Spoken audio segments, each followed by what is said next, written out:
Hej, jeg vil lige vise, hvor nemt det er at tegne på kortet her sine arealer, som man skal have serviceret. Heroppe i toppen, der vælger man de services, man skal bruge. Lad os sige, det er fliserens og græsslåning, som i det her tilfælde. Så er det næste sektion her, der skifter man mellem de to kort. Det vil sige, når man tegner fliserens, så aktiverer man den her. Når man tegner græsslåning, så aktiverer man den her. Lad os starte med fliserens. Her der kan vi tilvælge for eksempel imprægnering, det vil vi gerne. Så tegner vi bare her ved at lige klikke på tegn område, og så markerer vi ellers bare, nu gider jeg ikke lige gøre det helt præcis der, nu vælger vi bare lige her, vi siger det er terrassen. Og der klikker man simpelthen bare rundt i kanten. Og lad os sige bagefter, hvis du er på mobil eller et eller andet, og du har kommet til at, den er måske lidt skæv, lad os sige, vi har sat den herude.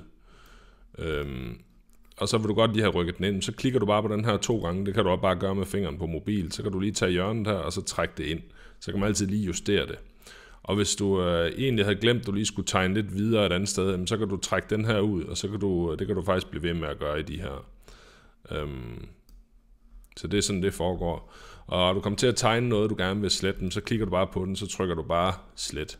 Så ja, det er ganske enkelt. Nu prøver vi lige igen. Nu tager vi bare de fliserne her. Klikker alle 4 hjørner. Og så her, når man har klikket 4. gang, jamen så skal man ikke bare lige fjerne musen, fordi den går jo videre, man kan jo tegne videre. Så klikker du bare på det sidste punkt, og så har du din færdige firkant. Lad os så prøve at gå op og vælge græsslåning. Så kan vi se, at kortet det bliver tomt igen. Så kan vi prøve at tegne, nu vil jeg ikke bruge tid på at tegne hele den her have. Nu tegner vi bare lige rundt i kanten her hurtigt. Lad os sige, at den går dertil. Sådan. Og så det her inde, det skal selvfølgelig ikke slås, det græs. Så marker forhindring. Jamen, så kan vi tage det her drivhus, eller hvad det nu er, der er her på billedet. Så klikker vi de rundt her, og igen lukker den ved at klikke på sidste punkt.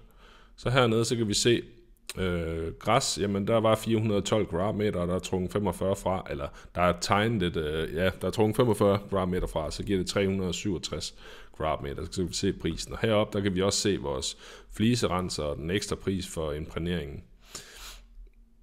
Så ja, det er faktisk meget nemt, og her der kan vi bedre se her, at vi skifter imellem de 2 lag, så der kan vi gå ind og ændre lige så tosset vi vil.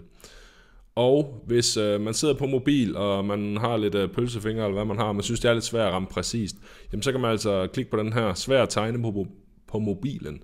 Jamen så klikker man bare på den, og så kan man lige skrive sin mail her, og så send link. Jamen så sender den det direkte link til din mail, og den kan du så åbne på din computer. Og lige snart du klikker på linket, jamen så er dit hus allerede fundet frem, og så kan du sådan set tegne videre på din mobil, eller ikke på din mobil, så kan du tegne videre på din stationære computer. Der er nogen, der synes, det er nemmere og mere præcist at gøre med musen, end at sidde og gøre det med fingeren. Så det er man velkommen til at gøre ved at få sendt linket her. Så det var det.